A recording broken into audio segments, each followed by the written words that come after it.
Good morning সবাইকে, কেমন আছো তোমরা সবাই? আশা করি তোমরা সবাই খুব ভালো আছো। আমার চ্যানেলে তোমাদের অনেক অনেক স্বাগত, অনেক অনেক ভালোবাসা। তো সকালবেলায় দেখো এদিকে গপুকে স্নান করাতে চলে এসেছি, কারণ কি গপুকে স্নান করানো সেই পূর্ণিমা দিন করিয়েছিলাম। আর রোজ দিন আমি স্নান করাই না যদিও বা গপুকে, তো যেহেতু গরমটা খুব পড়েছে তার জন্য গপুকে না স্নান করালেই নয়। তো সকালবেলা ঘুম থেকে উঠে নিয়ে আমি আমার জামা কাপড় চেঞ্জ করে নিয়ে গপুর কাছে চলে এসেছি। এসে দেখো গপুকে স্নান করিয়ে দিয়ে ভালো করে দিয়ে ওকে একটা জামা কাপড় ভালো করে পরিয়ে দিয়ে ওকে সাজিয়ে গুছিয়ে দেখো এদিকে বসিয়ে দিয়েছি। আর এদিকে মাও কাজ করছে, তো সকালের কাজকর্ম মোটামুটি কমপ্লিট করে এদিকে দেখো মা এখন রান্না করছে। তো মা এদিকে রান্না করছে হচ্ছে পুঁই পাতা, মানে পুঁই শাক আর পাট শাক, এই দুটো ছিল, মানে এই দুটো রান্না করছে। আর লাউ চিংড়িটা আমার আগে থেকেই ছিল করা, তো যেহেতু খাবার মানে খেতে খেতে যেহেতু বেঁচে গেছিলো, তো ওটা আর কী করবে, তার জন্য মা বললো এইভাবে করে নিই। তো ফার্স্ট টাইম এভাবে করিনি কখনোই। তো দেখো এদিকে ওটা তো মা করলো, আর এদিকে দেখো আমি এদিকে মশলা করতে চলে আসলাম। যেহেতু আজকে মাছ আছে, মাছ রাখাই ছিল, তো মাছটা মা করবে। তো আজকে মাকে বললাম যে মা, মাছটা পেঁয়াজ রসুন দিয়ে করো না, আজকে হচ্ছে একটু পোস্ত দিয়ে করো।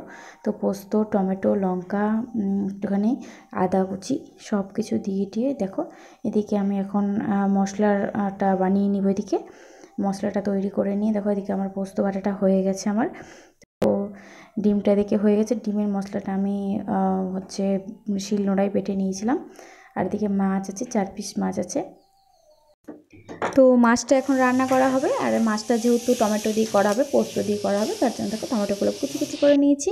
আর কুচি কুচি করেই নিয়ে আমি এদিকে পোস্ত বাটাটা দেখলেই তো আমি মিক্সারে মানে পেস্ট করে নিয়েছিলাম। আর পোস্ত বাটার সঙ্গে হচ্ছে লঙ্কা বাটা, একটুখানি টমেটো বাটা এদিকে মিক্স করে দিয়ে দেখো, টমেটোটা যেহেতু কষতে হয় না, তার জন্য এমনি একটুখানি করে নিয়ে নাড়াচাড়া করে নিয়ে জল দিয়ে দিল। আর এদিকে ঝোলটা ফুটছে, ঝোলটা হয়েও গেল আশা করি। আর আশা করি না, ঝোলটা হয়ে গেছে। তো এদিকে দেখো মায়ের হচ্ছে চুলে হেয়ার কালার করতে চলে আসলাম। হেয়ার কালারটা মা হচ্ছে ব্ল্যাকটাই করছে, মানে ব্ল্যাকটাই করে দিচ্ছি, অন্য কালার না।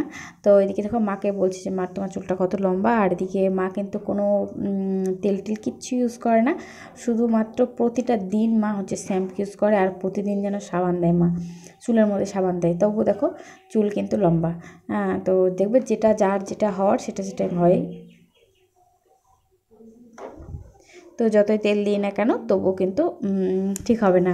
তো যাই হোক, চলো